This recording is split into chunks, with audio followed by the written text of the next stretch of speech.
Hello, heathens, and welcome to Spinning the Wheel podcast with me, your host, Megan Angus, daughter of the reconcilers and lord of the forces of life.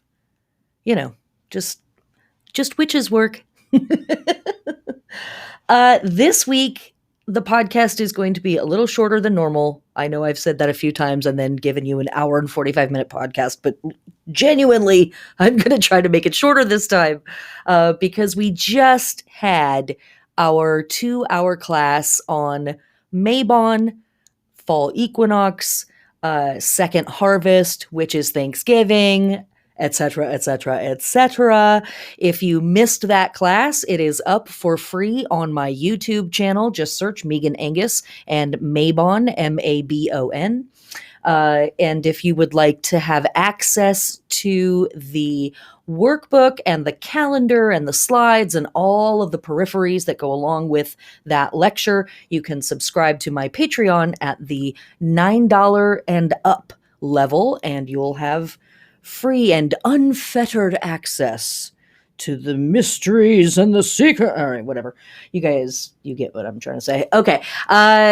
This week, we're also going to do the organization of our information a little bit differently than I normally do. Most weeks, if this is somehow the first time that you've listened to this podcast, most weeks we will go day by day. We will discuss the lunar phase, magic, and self-care and things like that we might be doing with that lunar phase. We'll talk about the astrology, if there is any for the day, talk about heliacal star risings, and then we talk about the holy days, and we go day by day through the week. This week, what I'm going to do for you is very briefly go through the lunar phases that we are working with for this week. I'm going to lightly touch on a little bit of the astrology that we have this week. And then I am going to talk about just one or two of the many, many, many holy days, actually probably 3 or 4. Okay, see, here we go, right? Already. I'm like, well, maybe I could add another 40 minutes. Yeah. We're only going to talk about a few of the holy days that we have this week. We do actually have quite a few, but we're only going to talk about some. So, before we get into it, let me say, for those of you who do listen every week and you're like, oh, I want more information on who I would recommend go listen to, if you want to go listen to another podcast that has more of the astrology specifically for this week, go check out Ghost of a Podcast by Jessica Lanyadoo. I love her weekly podcast. It's freaking awesome. And it's solely about the astrology that's happening this week. She's really cool. She's got great information. She's not going to talk about the lunar phases. She's not going to talk about the holy days and all that other stuff that I talk about. That's why you're here with me. But if you want to get into a podcast that gets a little bit deeper into the other astrology that we have this week, go check out her podcast. Okay, let's begin. I didn't even properly announce this week's podcast. This is Mabon season, full moon in Pisces, lunar week 31 by some lunar calendars that folks work with. What are we doing? Well, we talked a lot about what we're doing for Mabon season in the 2-hour class, but briefly, our witches' work is harvest, health, purification, and transition. We are moving out of our summer life and into our fall life. So we are healing up from our adventures from summer. We are taking care of ourselves and purifying ourselves for this next phase, this next portion of the wheel, as we move into this new way of being out of summer and into fall. And of course, the harvest, right? We've been talking a lot about that. All right. This lunar week kicks off on September 20th with an incredibly full, super juicy, ultra beautiful full moon in Pisces at 28 degrees. It will be exactly full at 4:54 p.m. Pacific Standard Time and later in the day or evening for everybody else around the planet. This full moon really is asking us to focus on healing. And isn't that lovely? Because that's already work that we want to be doing for Mabon. Um, this is a fantastic full moon for healing yourself and doing any kind of self-care stuff that maybe you have left off from. Perhaps you had some self-care routines going earlier in the year and they've kind of gone by the wayside. Great time to pick that back up. But it is also a really powerful moon for healing other people in whatever way we have the capacity for that, and or supporting healers in your community or in the world at large. And healers have really had it handed to them over the last year and a half. I mean, let's talk about it, right? Like, I mean, we're not going to talk about it for very long, but but I mean, COVID alone, right? Coronavirus alone has taxed our healers to an incredible level. And then everything else that's happening in our world is really taxing our healers, as well as taxing the parts of us that normally would be kicking in and saying, oh, we need to do some healing work. Oh, we need to do some self-care work. I mean, those guys are on red alert. Those portions of ourselves are kind of on red alert like 29 hours a day right now. So this is a really beautiful moon for focusing on healing yourself, healing your people, healing. And then, and if it's not within your capacity to go and do something like that for someone else, send some money to somebody, promote someone's business on social media, like whatever way that you can support healers in your world. Sign a petition. If you see nurses striking, which has never happened in the history of our country as far as I understand, but they are considering going on strike, and I don't blame them. Support them. Don't cross that picket line. Big stuff. Okay. That's all we're going to say about this full moon in Pisces. It's beautiful stuff. Take your time with it. Heal, heal, heal.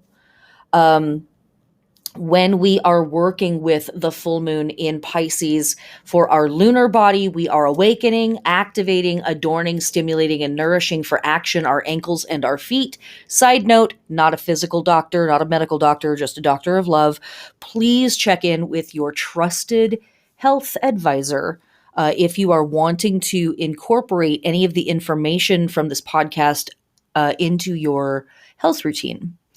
And for our plant body, we are planting, transplanting, and grafting plants in any way, especially for above ground results. That's where the emphasis there is. And our astrology for this day, very briefly, is Mercury in Libra, trine Jupiter retrograde in Aquarius.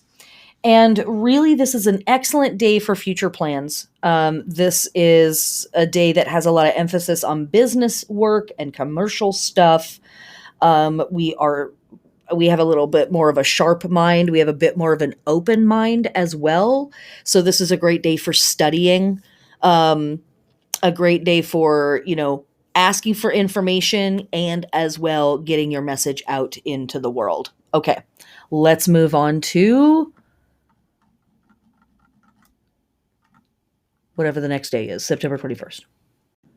Okay, September 21st, the moon enters Aries. And this is a nearly full moon in Aries, but it isn't technically a full moon in Aries. We're going to have that next month. But this is a fantastic lunar phase for throwing in our efforts to support the group's goals and to support your teammates. In the last moon phase, we're talking about working with our healers and supporting our healers. And now we're allowing that Aries energy to kind of get us fired up. And we want to take that energy to really support our teammates, but also to sort of recognize that, hey, I'm a badass and I've got cool skills and I've got cool knowledge. And I could just show off with that and I could just pursue my own goals or I could support the group. I could check in with my community and what their goals are, and knowing that the community's goals are often my goals too. How does my skill set support this work? In Moon Phase Astrology by Raven Caldera, who we love, we talk about this book a lot. We reference it a lot for this podcast. What they say about this moon is being invested in a team goal means being invested in those that are going to help us get there. And that is what's up with this moon in Aries.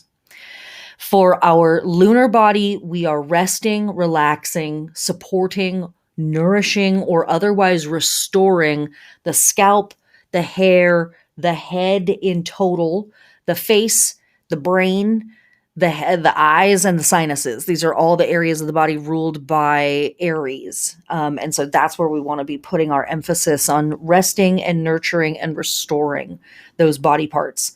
For our lunar plant body work, we are addressing any kind of pests or health issues that our plants might have with fungus or gnats or anything like that. We are plowing, weeding, and pruning in particular to support below ground results.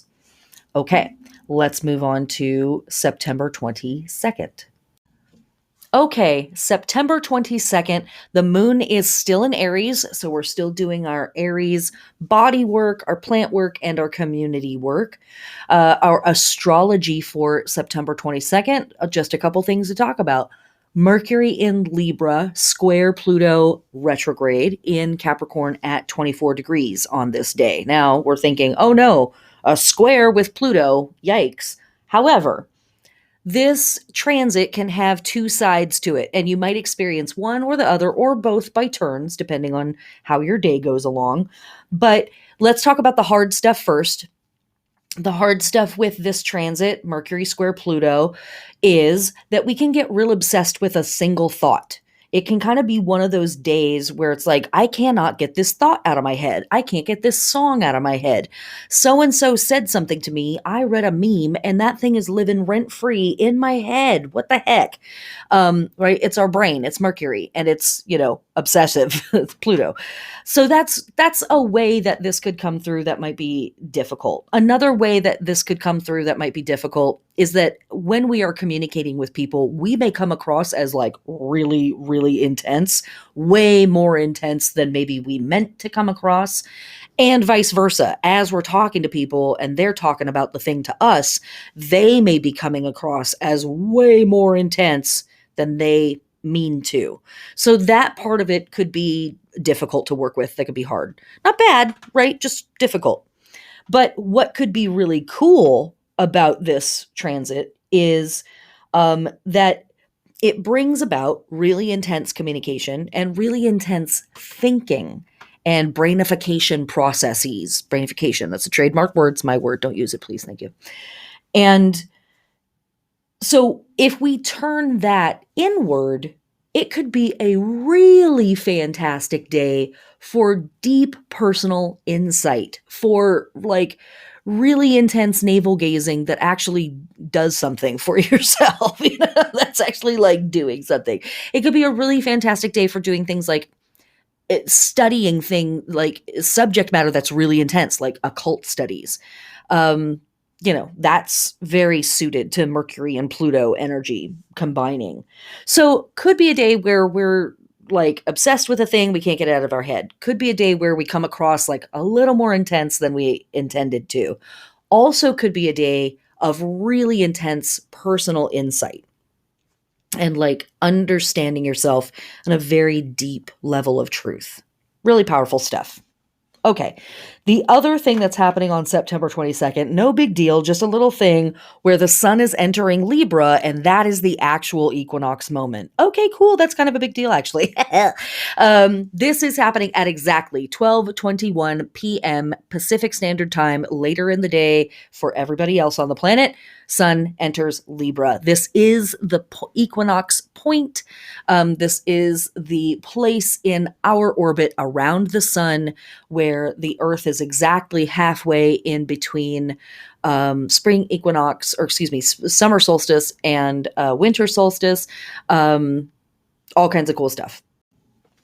Again, if you want the real lowdown on all of the planetary mechanics and the astronomy and all of the phenomena of our solstices and equinoxes and how it is that we have these light and weather phenomenons here on the planet, go watch the class on YouTube. Go check out the class on YouTube. We just had it and it was glorious. Let me tell you what. That brings us to September 23rd, and the moon enters Taurus. This is a fantastic lunar phase to go pick up some tools and help make some of those group goals manifest. So, to rewind briefly, in Pisces, at the beginning of the week, the moon is in Pisces, full moon in Pisces, gorgeous. And we are healing each other. We are healing ourselves. We're supporting the healers in our community. We're like taking a moment to get right? We're taking a moment to get oriented in what the situation needs, what we need to go forward. And then we move into Aries. And Aries is like, let's get fired up. Let's get the vision going. Let me remember how much of a badass I am and how many skills and talents and tools and, knowledge that I can bring to the situation to improve things and to support people. And let me support the people who are trying to work towards the same goals as me. Now, here we get into this moon in Taurus, and it's like, okay, the healing is lovely and the ideas is lovely. I'm glad that you're thinking, but I need you to pick up a hammer and nail some shit, please and thanks. So this is a really important moon for first and foremost, we could do some physical repairs in our own home that facilitate our future goals.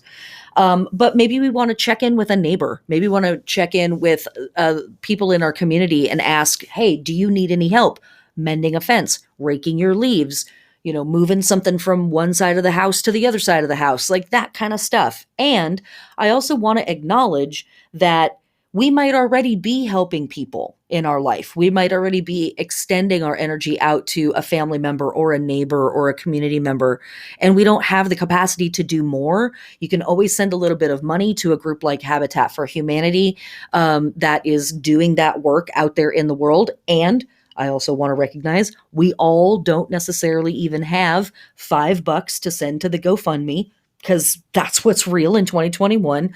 But like I said before, you can always share information about those groups that you want to support on social media. Send an email out to all your friends and say, hey, I don't know if you've ever heard of this group, but I love what they're doing. This isn't sponsored. I just think they're cool, and I wanted you to know about them. That's it. So any kind of a form of support, but especially physical support, manifest support in the physical world, really, really potent and important. When we are working with this moon in Taurus, we are supporting, relaxing, nourishing, and resting our ears and our mouth and our neck. So all of the organs and portions of our body that are involved with hearing and with speech and with eating to an extent, all are here to be restored and nourished and supported and rested in some way. And our lunar plant body work that we're doing is planting, transplanting, or grafting. And again, especially to support below ground growth. So like if there's a plant that you've been thinking about transplanting and you're worried about how well the roots are going to take, this is a great moon for doing that work. Okay. The astrology that we have on this day is Venus in Scorpio, oppose Uranus retrograde in Taurus at 14 degrees. And this is another transit that can manifest in a couple of different ways. This can manifest as, generally speaking, seeking stimulating environments, seeking stimulating or surprising or shocking interactions with people. We might be just wanting a break from the norm and to just shake stuff up a little bit. We might be feeling very impulsive on this day. We might be really excited to just like break out of our rhythm and go and do something unexpected. And also, this can be a day where unexpected stuff comes up in relationships. And Venus covers all of our relationships that we would use the word love in. So that can be with our friends, our romantic partners, our sexual partners, our family members, our pets. Like it's the beings that we share love with. And so some unexpected stuff could come up on this day. I think it's interesting that it comes a day after that Mercury square Pluto that's asking us to do some really intense soul searching, as it were, or personal investigation. And then the very next day, some unexpected stuff comes up in relationship. Perhaps these two things are connected. Maybe so. Maybe so. All right. Let's move on to the next day.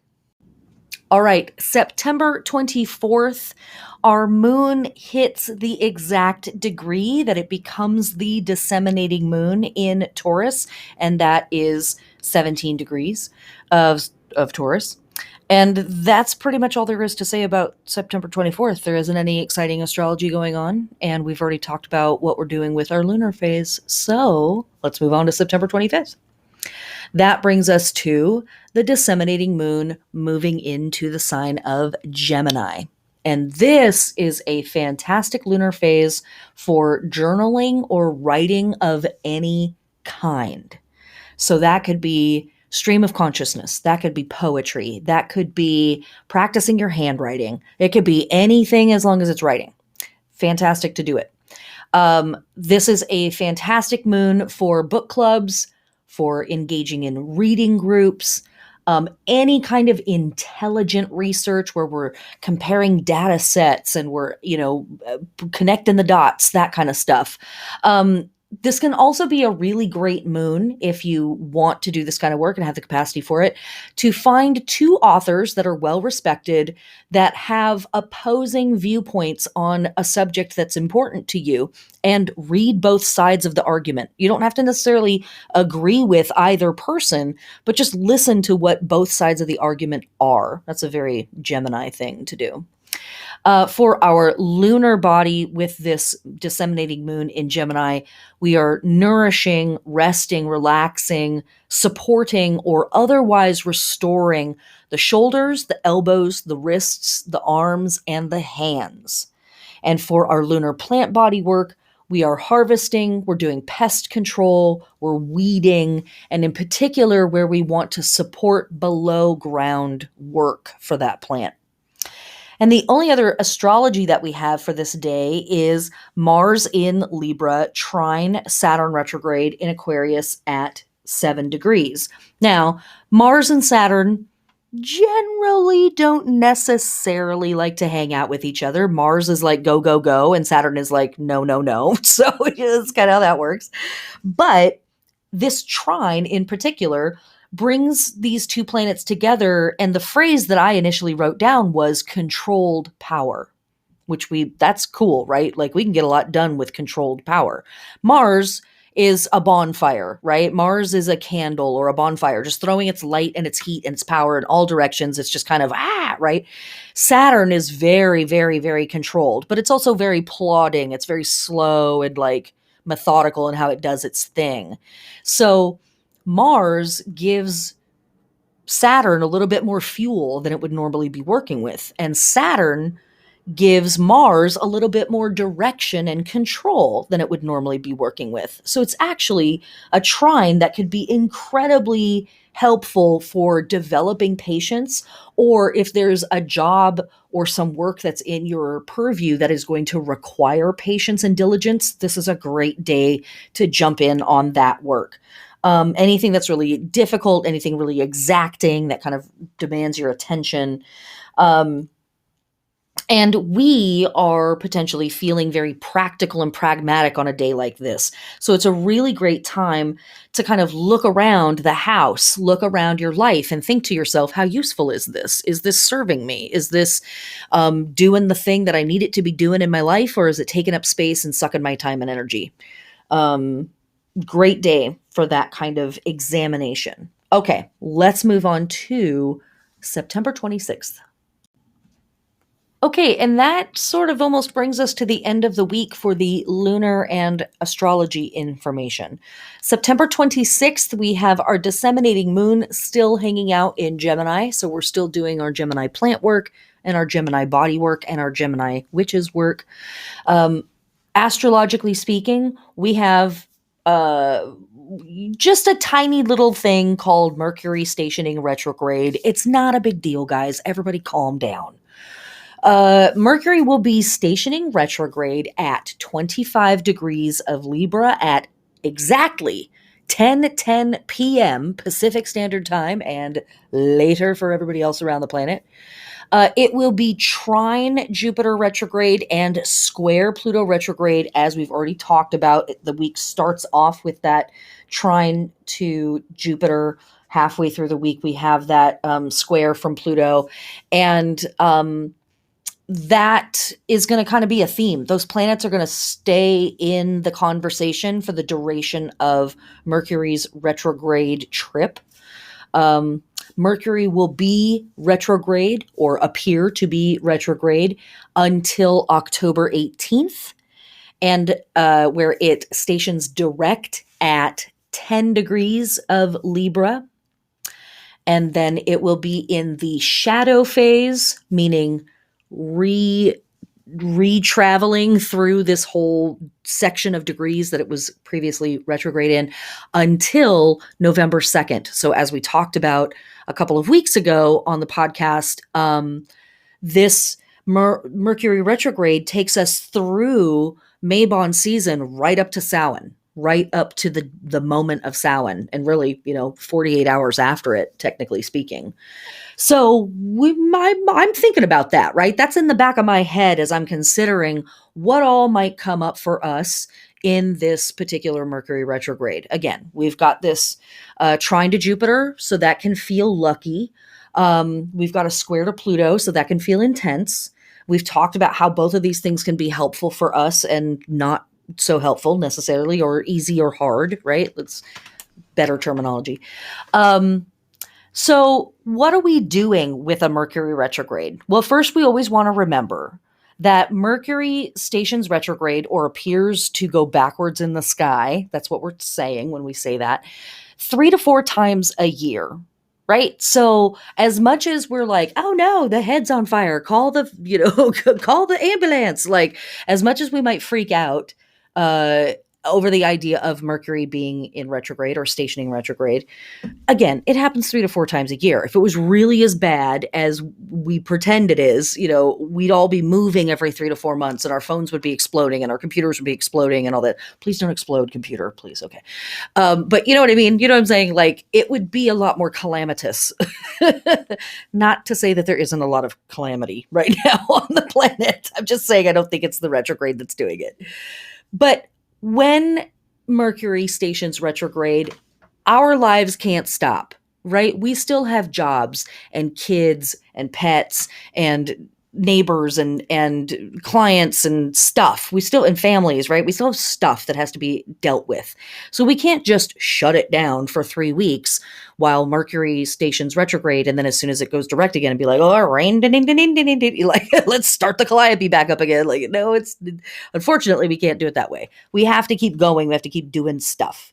So the way that I look at retrogrades is any word that we can put RE in front of is especially potent work to be doing during a retrograde. So reviewing, readjusting, renegotiating, reevaluating, reorganizing, remembering, responding. The list goes on and on and on. Revolving, right? Like over and over. Like there's so much. There's so many words. And in particular, Mercury is going to be stationing retrograde in the sign of Libra. So let's talk about Libra for a second. Libra is our sign that oversees Mabon season. And Libra is a sign that is really concerned with diplomacy, grace, aesthetics, really concerned with things being lovely and delightful, tasting wonderful, smelling wonderful, looking wonderful. If there's anything difficult or hard about working with Libra or Libra season, is that it can be very dedicated to the surface of something and not necessarily want to deal with the depths of things. Libra season can really encourage us to just be nice and play nice and just let's have it be nice. And we're not going to talk about the murky business under the surface. Diplomacy over right action, right? Sometimes, Not saying Libra people are like this, but we all can lean a little bit in this direction during Libra season. Um, it's a great time for a party as long as everybody's cute. It's sort of that vibe, right? So, which is really, really good in some ways. Like this, I don't mean to be saying this as if it's all bad stuff. There's good elements to this too. Libra is very concerned with justice and very concerned with fairness. Um, and Libra is really dedicated to the concept of the group and we and us and ours. Libra inherently wants to share everything. Libra inherently thinks of everything as a collective event or a collective gesture, or we all get some of this, and this is meant for all of us kind of vibes and energy. So think about those types of things. Think about relationships that sound like that in your life, or situations, or maybe there's stuff at work or school or wherever. Maybe there's a friendship that needs to be talked through with some things, right? Mercury retrograding here, in my opinion, especially with this trine from Jupiter and this square from Pluto in particular, is really saying, like, hey, normally when we travel through Libra, we do kind of gloss over a few things and we do try to just keep it cute and not get into the narnar. And maybe it's time to get a little tiny bit into the narnar. Let me go back and review some of my diplomacy policies that I have with people in my community. Should I be, telling people some things a little bit more often instead of holding my tongue? Should I be more honest even if it makes things awkward? Should I be telling people things that they don't necessarily want to hear because it's actually the healthier thing for the situation, even though it's not cute? That kind of stuff. That kind of stuff. You know what's going on in your world better than I do, unless you're one of my clients. Books are open, by the way. But I'm sure I'm saying things that are ringing bells for you in your life. So think about that. You've got all week to kind of prepare for this retrograde. So use that perhaps with this disseminating moon in Gemini to do some journaling, to do some writing about, like, what are some things that need to be reviewed, reorganized, renegotiated, reevaluated? Are there some people that I need to respond to? Do I have some emails or some text messages that are just kind of dangling in the wind and I need to follow up on that to either close it out or to continue it or whatever? That kind of stuff. That's what we want to be doing with our Mercury retrograde work. Okay. That brings us to September 27th, wherein the disseminating moon is still in Gemini, still supporting us with that work, and no other astrology of note for September 27th. So now we are done with the portion of the podcast discussing lunar stuff and astrology stuff, and now I'm going to get into just a teensy weensy little bit of the holy day work. Okay, now we are going to talk about just a few, maybe even less than a few holy days. Okay, the first thing that I want to mention or talk about is the Harvest Moon Festival of Chang'o from China. There is similar festivals to this one throughout Asia.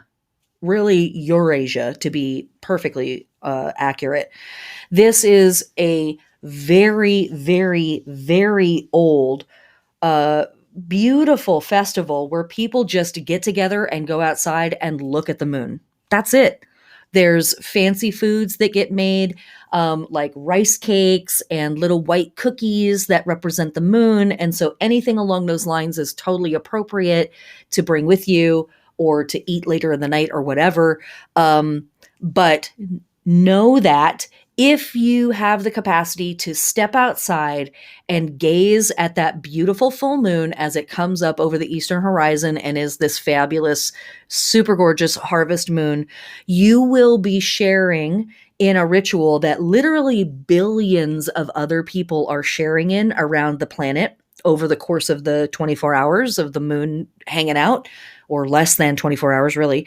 But also you'll be sharing this festival with generations upon centuries of people going out, for this full moon that's closest to the fall equinox, and literally just enjoying its beauty. That's literally the whole of the festival. It's really, really cool.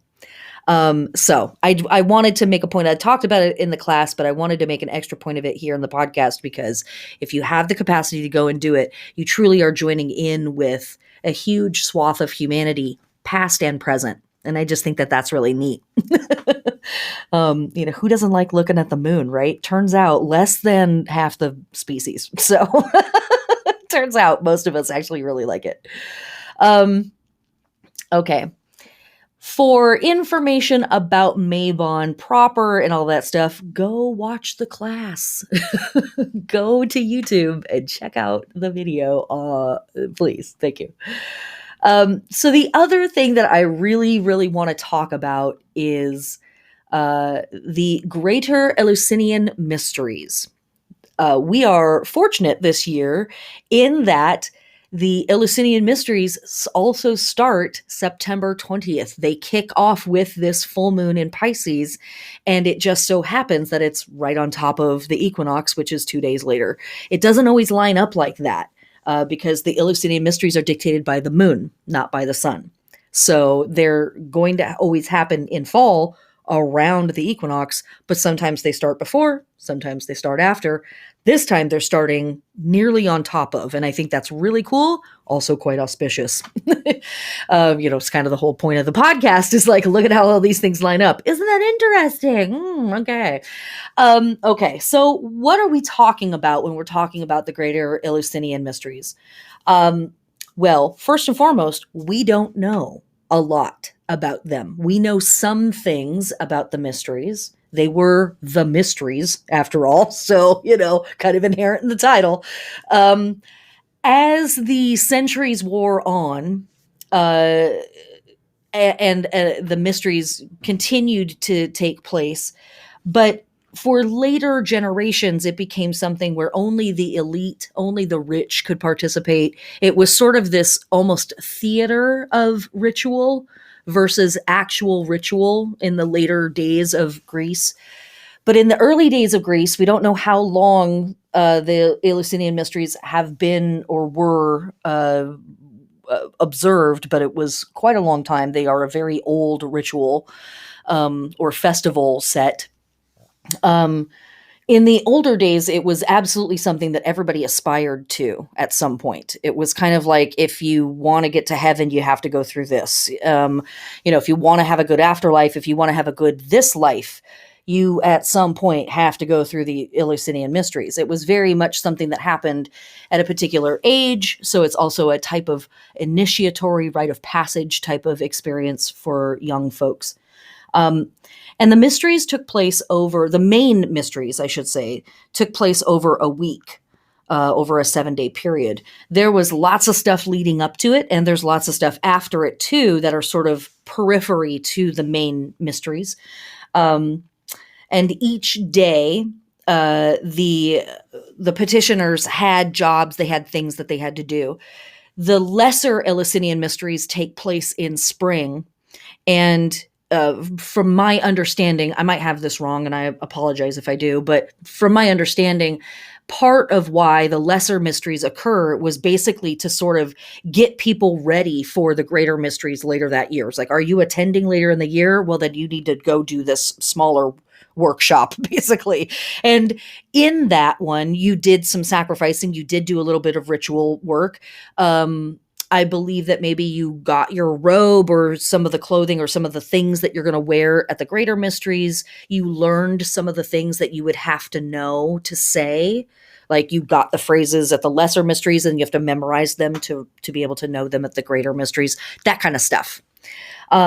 So there's some preamble, right? It isn't like we're just waking up one morning and be like, hey, let's go do this. Like, there's preamble. You got to kind of be involved with it over the course of a year. And like I said, every day there were different ritual forms and different events that would take place. So first and foremost, on the first day, as it begins, people would walk from Athens to Eleusis, and they would kind of get there and get settled in. There were passwords that they had to know to be allowed into the temple. So that's what I'm saying. Like that stuff that they would learn at the lesser mysteries, and they'd have to have that stuff memorized for here at the greater mysteries. Then they get to Eleusis and they're given a tiny pig, a little piglet. That's pretty par for the course. Any normal music festival that you go to today, you're going to walk in, somebody hands you a pig, you move on, you get a beer, whatever, right? It's basic stuff, right? Old as time. So you get your gift pig and you go to the ocean and you bathe with your pig, right? Totally.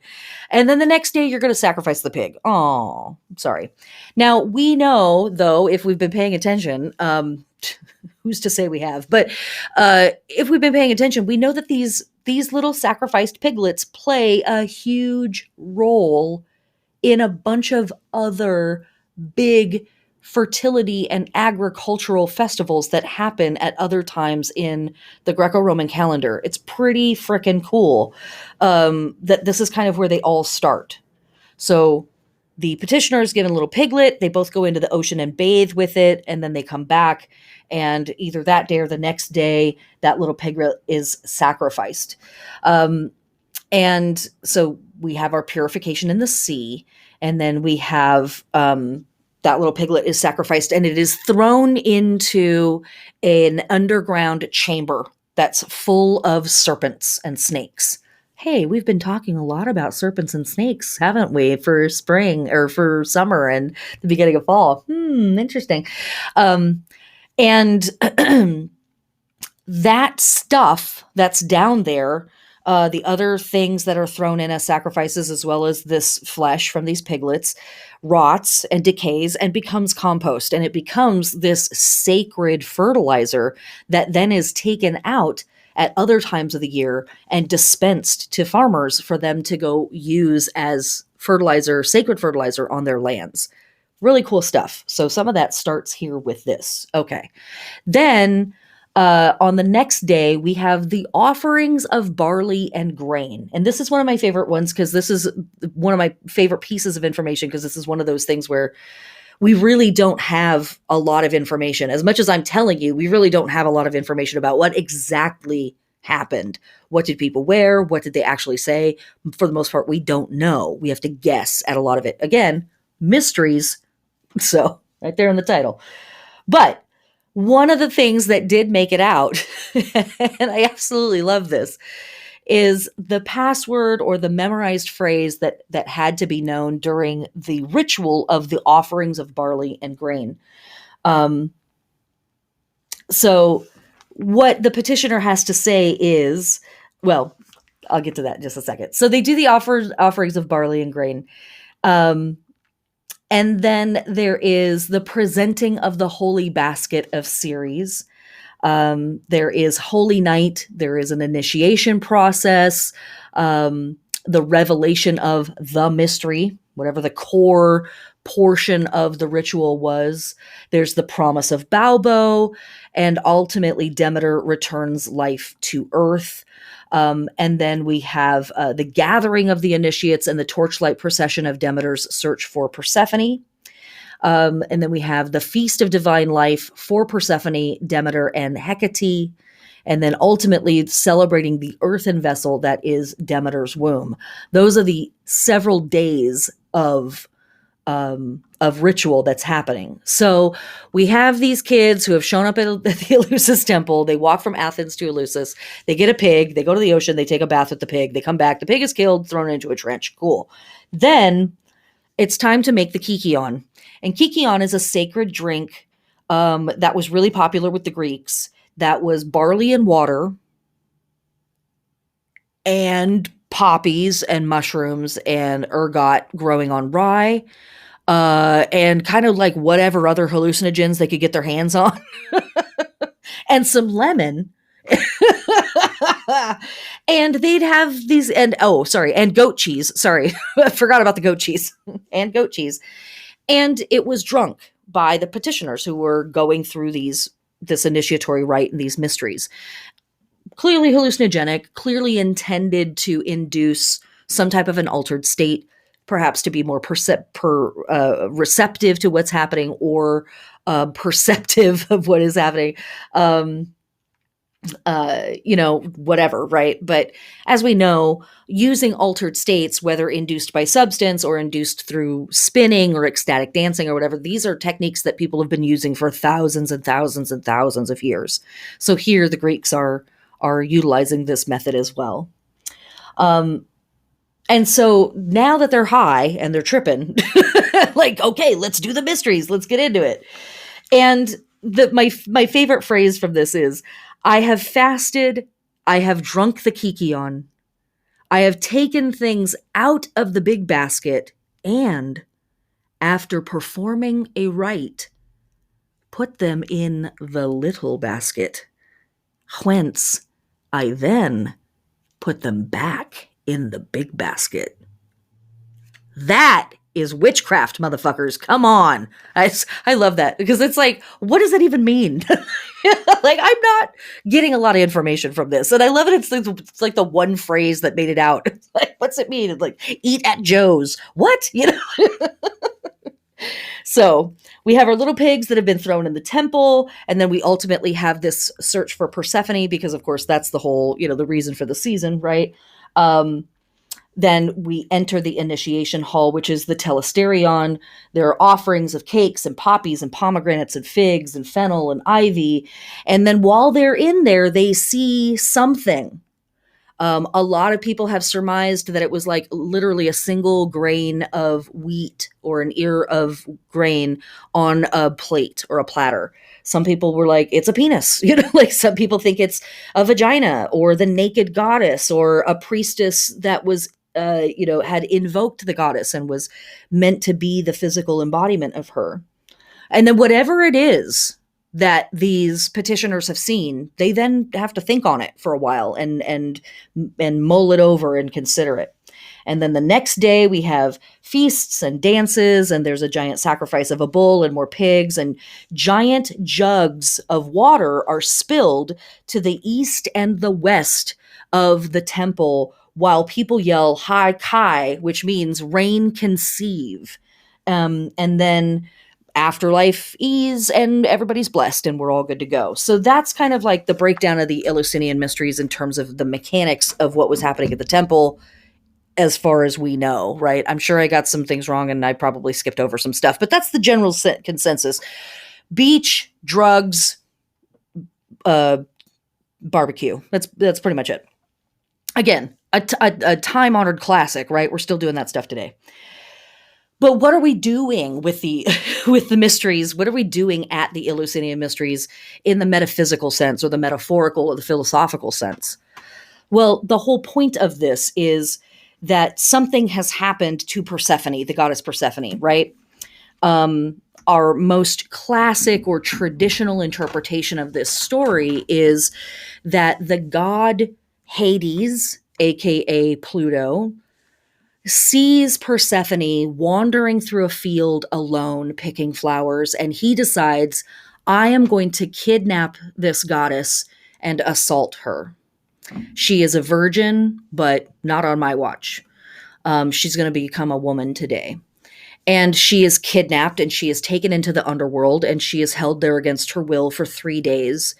And at the end, he offers her all kinds of stuff, riches, food, drink, everything. And she's like, no, she refuses everything.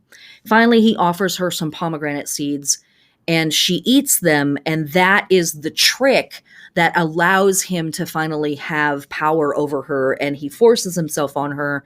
And that's that. In the meantime, while that is occurring down in the underworld, Demeter, Persephone's mother, is freaking out and she is running over the face of the planet trying to find her daughter, and nobody knows what has happened. A couple of people actually do know what's happened, including Mercury.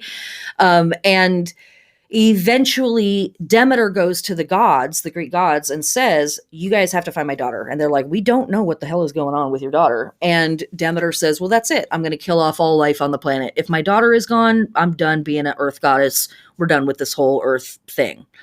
She shuts it down. No food grows. Nobody wants to have sex. Nothing. Life begins to grind to a halt on the physical plane. And the other gods and goddesses are like, well, that's not good. We probably don't want it to be like that. And so they search high and low. They can't find her. Finally, Mercury's like, I may No, some things. I'll be back. So Mercury goes to the underworld and is like, you guys are busted. They are not okay with this business. And Hades is like, fine, I'll deal with this. I keep jumping back and forth between the Greek and Roman names, sorry. Hermes goes to the underworld. Hades is like, fine. So Zeus and Hera and Demeter and Hades and Mercury and I don't know, some guy that was selling beer down the road, they all get together and they talk amongst themselves. And Hades is like, well, I won her fair and square. I own her. She's mine. And Demeter's like, that's my daughter. What are you talking about? You can't have her. And so finally it is decided that part of the year Persephone will stay in the underworld with Hades, and part of the year Persephone will come up into this world, the physical world, and stay with her mother Demeter. Now, I don't know if you noticed this, but you probably did, that at no fucking time did anybody check in with Persephone and see what she wanted to do with that at all, right? Not at any time did we ever check in with Persephone. But this was, in theory, the way that the Greeks were trying to describe the seasons: winter, spring, summer, fall. Winter, of course, being when Persephone is underground, and spring and summer being when, summer in particular, being when Persephone comes up from the underworld or the lands of the dead and comes and hangs out with her mom. But again, want to emphasize that nobody ever is asking Persephone what her opinion is about anything. She's just being acted upon. And in my opinion, and this may totally just be my opinion, this is a very late version of the story. And we have traces that there might be other versions of this story because we see other goddesses go on other types of underworld journeys, especially at this time of year. But their trip is a little bit different. So another version of this story that I found at one point was something along the lines of this. Persephone, as a young woman, on the edge of 17, I think is how Stevie Nicks might describe it,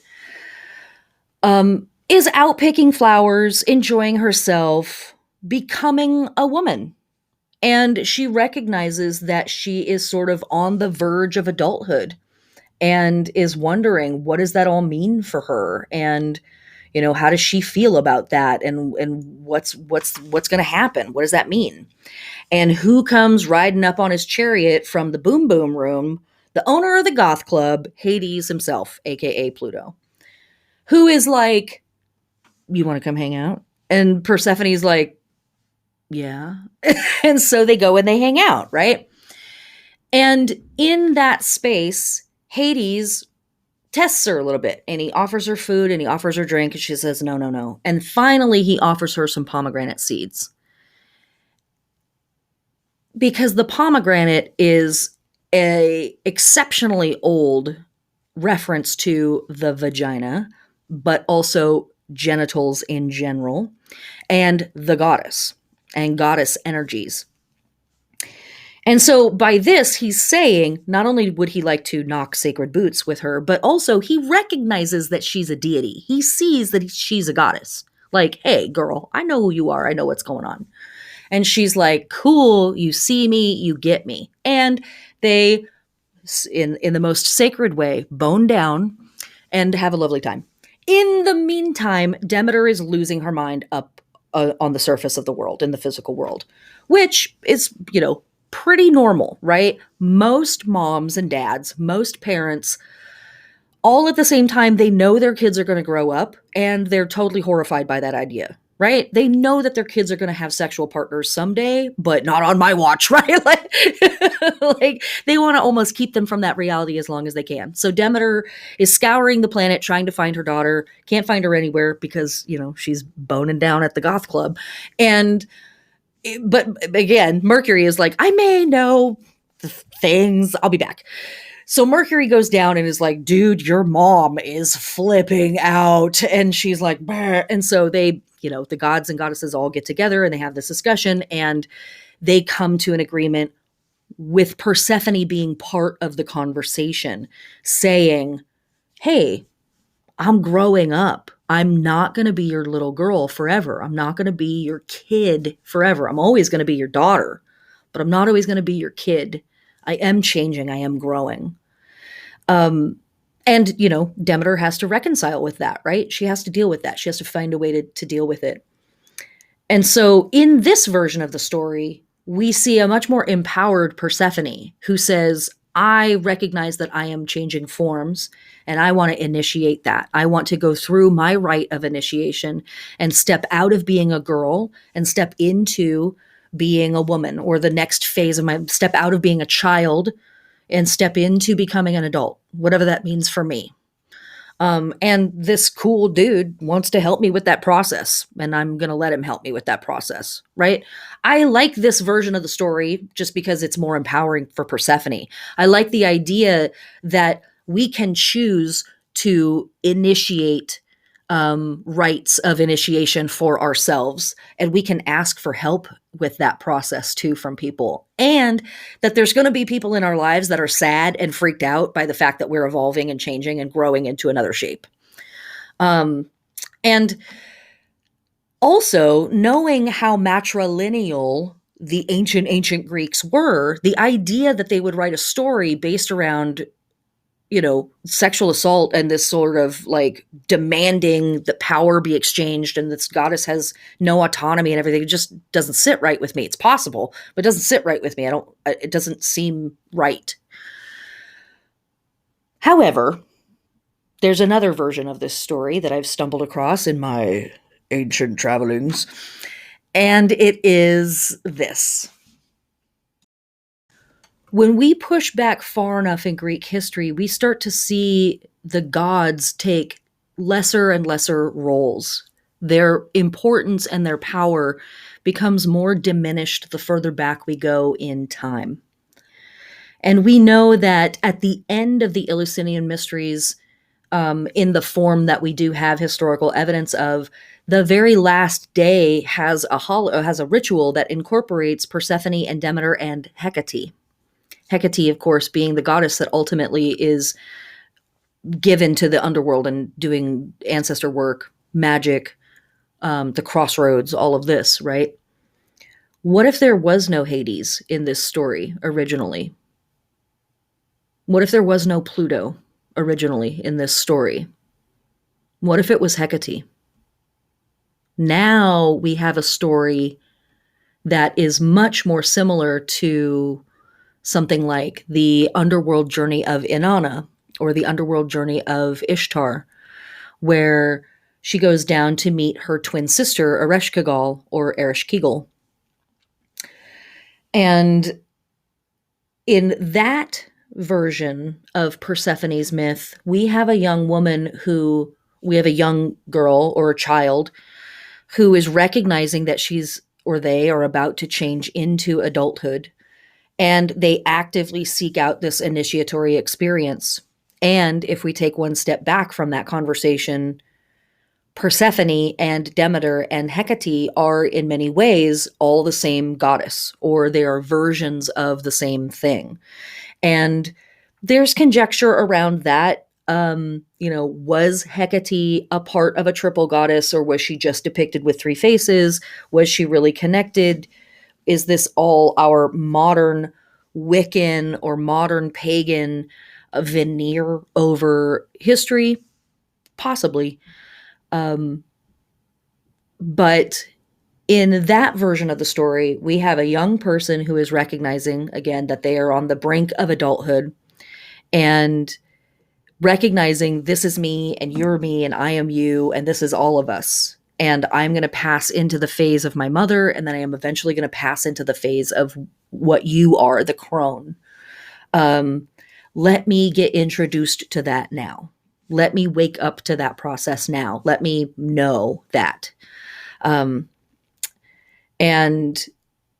in that story, there is a significantly different experience for the parts of us that might be represented by Persephone, in that we have autonomy, right? We have empowerment in that version of the story. We see ourselves, we get to be present and make a choice and to say, yes, I choose to be initiated and I choose to recognize that I'm being initiated by another piece of myself that I just haven't met yet or don't know yet. And I think that that's really powerful magic. In the carving that we looked at in the class of Demeter and Persephone, they're handing mushrooms to each other, which is, just super precious. But something I touched on in this in the class, but it's emphasized in this version of the story that Demeter and Persephone are illustrated. In fact, it's core in that drawing or in that sculpture in particular. But the two goddesses are basically depicted identically. And that's on purpose because it's to say, we are, we do this. There's this version of me, and there's that version of me, and there's this other version of me, but it's all us. It's all me. It's all us. And that thing, I think, might be at the heart of some of the deep mystery that was taught in the Eleusinian Mysteries, which is when you look at the earth and it is abundant with crops, you look at the earth and it is scorched by the sun in the summer, you look at the earth and it is, just budding with crocuses, you look at the earth and it is covered with frost and ice, it is all the same earth. She is, the goddess is, Mother Earth is, and all of these phases are her. And this is right and good and natural and healthy that she moves through all of these shapes and phases. And, just like us, like we're kids, we become adults, we become older adults, we become decrepit adults. and that process is right and natural and good and normal. Again, maybe these are just my opinions. Maybe I'm projecting a lot of stuff onto this stuff, but also, and that's kind of in a way what myth is for. It's for us to find ways to tell our story. It's finding new ways to tell the stories of old archetypes and old inspiring sources. And I just really love that idea that Persephone and Demeter and Hecate were like, yeah, we know what's up. This is the sisterhood. We're doing the thing. And it's probably pretty freaky from the outside because it's not meant for you. It's too weird for you. Don't worry about it. So that's what we're going to talk about this week. We're going to talk about that full moon festival. We're going to talk about the Eleusinian Mysteries, and that's it. If you noticed, I mentioned briefly the goddess Baubo. That absolutely connects us to another really incredible holiday that is coming up in October called Thesmophoria, or the Bitching Festival.